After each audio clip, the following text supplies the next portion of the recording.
Hi friends, welcome back to my channel, and today I want to share with you the 4 books that I will hopefully be reading in April, my April TBR if you will. So as always, grab your beverage of choice and let's get into it. Does anyone ever feel like sometimes the weather's just a bit gloomy outside? You're just having one of those days where you just want to like shut the world out and just read books or talk about books? That is the kind of day I'm having today. Let me tell you. Such a nice Easter Sunday. The sun was out, it was warm. I was like, oh, has spring actually come to Scotland? But alas, it seems not, because the past couple of days have just been so dreary and rainy and dull. And I'm just really ready for summer. I'm just ready for the warmth, I'm ready for the sun. So I thought, you know what? Let's just shut out the world today and let's just talk about some books. So, the first book that I will be reading in April, I have already started, and it is One Dark Window by Rachel Gillig. Now, this is a fantasy book, which is not what I usually read. I don't read a lot of fantasy at all. I'm aware I'm saying that, and I listened to the Fellowship of the Ring audiobook last month, but that is kind of where my fantasy begins and ends in terms of reading Lord of the Rings and Harry Potter. They're my main fantasy things that I consume, and apart from that, I don't really dive into it that much. I don't know why it is. It's not typically the type of book that like really appeals to me. However, my best friend actually sent me this as a little surprise in the mail. Love getting bookish mail, it is the best thing ever. And this is one of her favourite books. Well, I know it's a duology, so she loves both of these books, and she keeps telling me to read them, and I've heard really good things from other people as well about them. So anyway, yeah, she sent me this book and I was like, right, I'm taking the hint, I'm gonna read it. So I am, so far, how far am I in? I'm 7 chapters in, and I'm definitely intrigued. So basically the story centres around a girl who lives in a town called Blunder. There is a mysterious mist that surrounds this town, and it can infect you, or at least that's my understanding. If the infection takes hold, it turns your veins black and can leave you with traces of magic, and people in town are very afraid of that, and so if anyone gets infected, they are shunned, if not killed. I think they are killed. I'm still to really obviously discover the depths of this book. But yeah, our main character, right at the start, we discover that she has been infected, but her family have hidden her away and hidden that. And she definitely has quite potent magic within her, and a voice and a entity, I guess you could call it, that she speaks to, called the Nightmare. So really intriguing. I definitely think I'm going to enjoy this book the further I get into it, and I'm excited for that because it's been a really long time since I've had a fantasy book that has really captured my imagination and dragged me in like that. I just sometimes find fantasy a little bit cheesy. Sometimes I find the world building a bit too much. It's just, they're not my go-to books, but I'm enjoying it so far. So I've got high hopes for this one. The next book I'm planning to read in April, I do not have a physical copy of it yet, and it's actually a bit of a bone of contention because the physical copy, there's an exclusive Waterstones edition of this book with beautiful sprayed edges, and I wasn't quick enough to get it when it first came out. I've put myself on like the email list so they can notify me when it's back in stock because I really want the special edition version. We'll see. But anyway, it is called Medea by Rosie Hewlett. So Medea is, surprise, surprise, another Greek mythology retelling.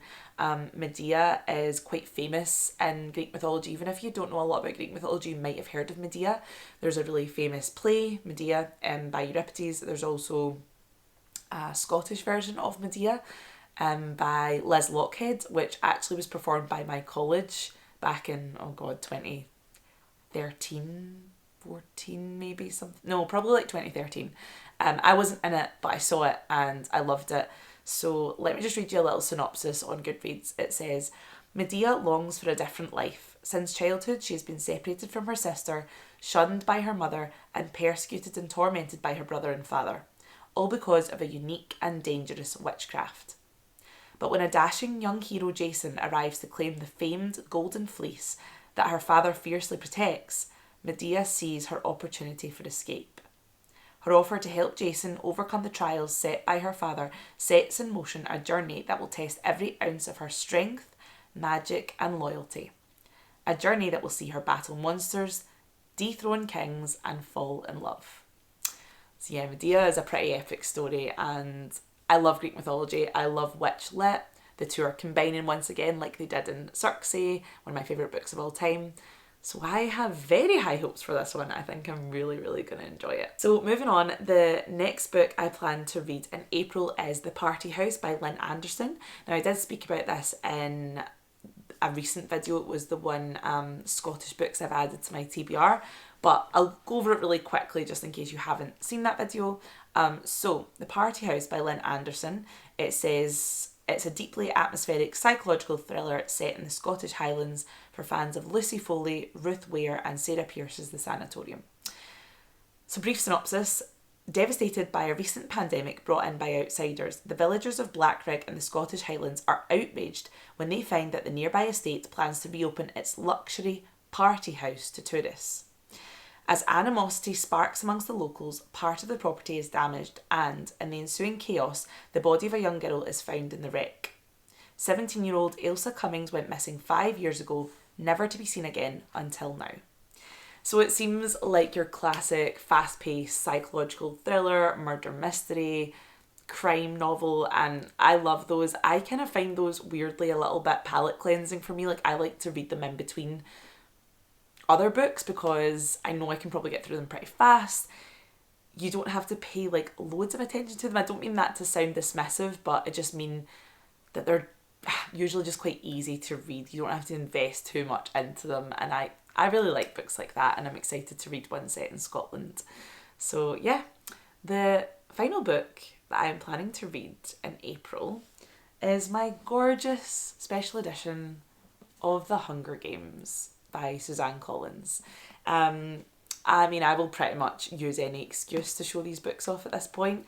This is one of the Scholastic special editions that came out last year, and yeah, I'm obsessed with it.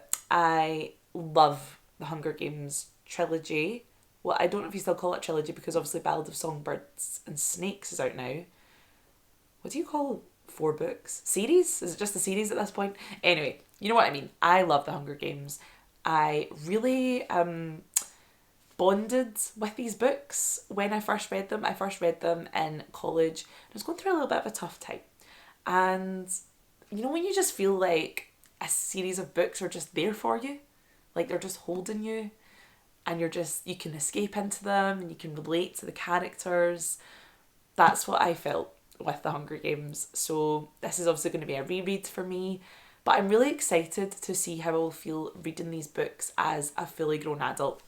It's kind of funny because I felt like when I first read these books, I would have said I was a fully grown adult, but now looking back, I really wasn't. I was probably like 20 years old, 20, 21.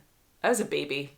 Like, if you're 20 or 21, and this is not to be condescending, but you're so young. And you don't realise that until you get older, obviously, and you look back and you think about the things that were really big things and like felt really serious and important, and you look back and you're like, oh, that maybe that wasn't so serious, or maybe that wasn't so important, or the things that would have maybe bothered you back then just really wouldn't bother you now. So that's kind of how I feel. My perspective has just totally changed. It's been at least 10 years since I've read these books, and I feel like I've changed as a person. My perspective on life has changed. So I'm really interested to see if that will change anything in what I take away from these books, because I think it will. So super excited to reread this one.